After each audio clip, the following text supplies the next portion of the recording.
Você já percebeu que muita gente não perde porque é incapaz? Perde porque é inofensiva demais. Há pessoas inteligentes, sensíveis, até moralmente corretas, mas que continuam sendo esmagadas pela vida, pelas relações, pelo trabalho. Não porque lhes falte valor, mas porque lhes falta força, falta firmeza, falta presença. O mundo não respeita automaticamente quem é bom. O mundo testa, invade, exige. E quando a bondade não tem estrutura, ela deixa de ser virtude e passa a ser fraqueza disponível para uso alheio. Quantas vezes você chamou de paz aquilo que, no fundo, era só medo de confrontar? Quantas vezes você silenciou quando precisava falar? Aceitou o que feria só para evitar desconforto? Há uma forma de passividade que se fantasia de maturidade. Você releva, entende, cede e chama isso de equilíbrio.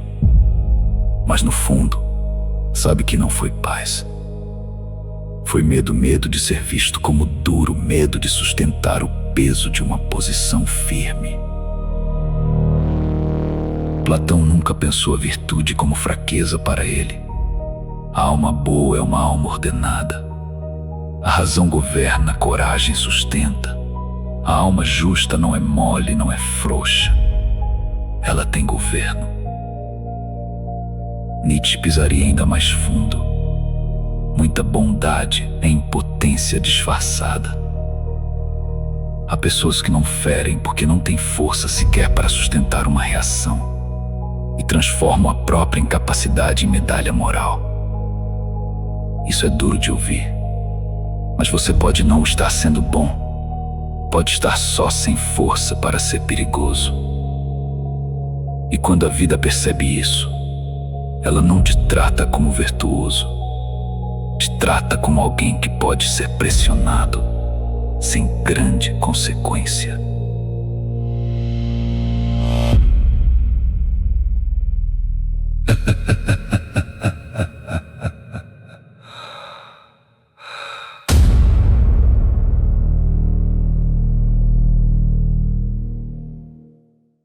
Você não precisa ser cruel. Precisa ser perigoso o suficiente para não ser tratado como descartável.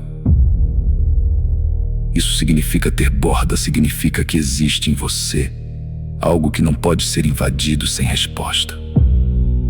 Significa que a sua presença carrega densidade, não agressividade vazia.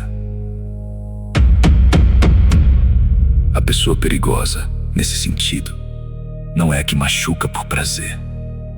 É a que não pode ser esmagada facilmente. A que não se dissolve na culpa de se defender. Você já percebeu como o mundo aprende rapidamente quem pode ser usado?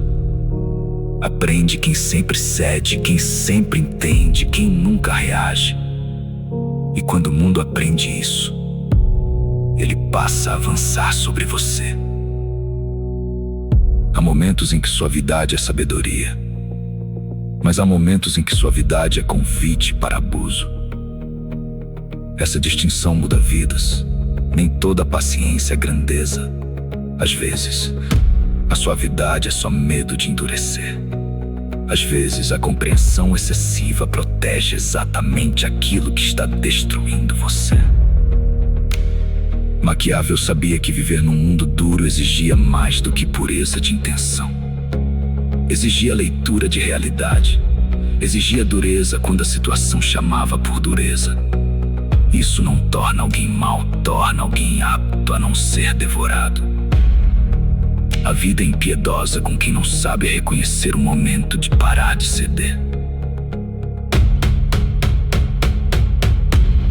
O problema não é ser bom. O problema é ser bom sem força. Aristóteles ajuda a recolocar isso no lugar. Nem brutalidade, nem covardia. A virtude está no meio forte, no equilíbrio firme. O homem virtuoso não é o que jamais confronta. É o que sabe quando confrontar, como confrontar e por que confrontar. Ele não grita para provar poder, mas também não se cala para preservar uma falsa imagem de pureza. É por isso que tantas vidas boas se tornam vidas derrotadas. Falta musculatura moral, falta espinha, falta disposição de pagar o preço de uma verdade sustentada.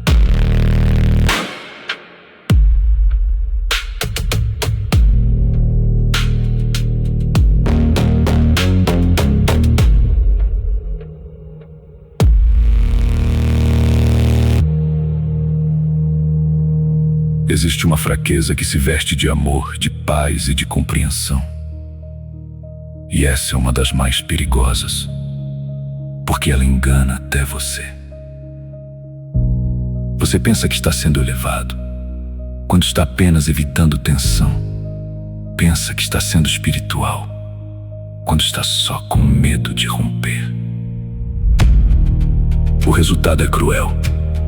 Você se torna a pessoa que sempre acomoda, sempre engole, sempre alivia o peso emocional dos outros.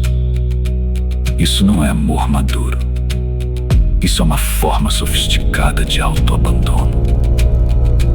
Sem autogoverno, você vira presa, mesmo que pareça moralmente correto por fora. Sêneca enxergava isso com clareza. Enquanto o medo de desagradar mandar em você, sua bondade será instável. Quem não governa a si mesmo será governado por pessoas mais agressivas ou simplesmente menos culpadas de ocupar espaço. Não basta parecer correto, é preciso ser internamente forte o suficiente para não ser organizado pelo mundo de fora. Até o amor, sem verdade, sem firmeza, vira cumplicidade com o mal. A firmeza não é inimiga do amor. Em muitos casos, ela é uma de suas provas mais altas. Jesus tinha compaixão, mas não era mole e sabia perdoar. Mas também sabia expulsar, denunciar e sustentar a verdade sob pressão. A firmeza não contamina o amor. O que contamina o amor é a covardia que chama a si mesma de virtude. Você precisa aprender a suportar a tensão de desagradar sem desmoronar por dentro. A pessoa firme suporta o desconforto temporário de ser mal interpretada quando sabe que está protegendo algo justo. Ela não busca guerra, mas aceita a tensão quando essa tensão é o preço da sua integridade. No fim, você não precisa ser mau, precisa parar de ser inofensivo. Essa é a diferença decisiva. Maldade não é força, mas continuar fraco, permissivo e fácil de invadir também não é bondade. É carência de estrutura. E a sua vida não muda enquanto você continuar chamando essa carência de virtude. O bem em você precisa de forma, precisa de espinho, precisa de dentes, precisa ser forte o suficiente para não se ajoelhar diante de qualquer pressão. Porque sem força, a virtude não governa, apenas sobrevive. Sobreviver, para muita gente, é um nome elegante da derrota.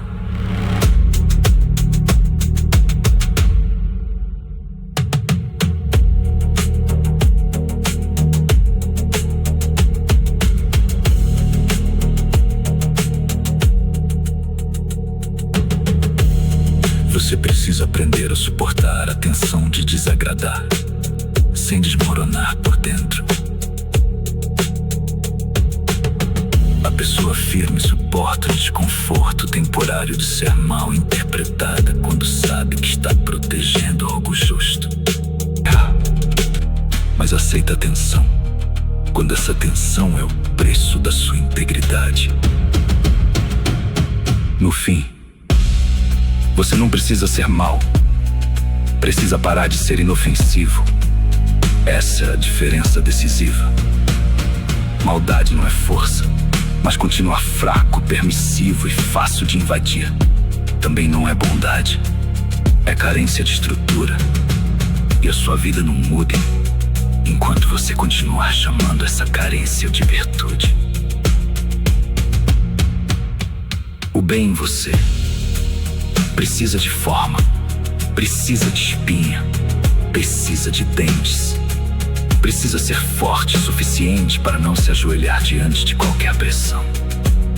Porque, sem força, a virtude não governa. Apenas sobrevive. E sobreviver, para muita gente, é o nome elegante da derrota.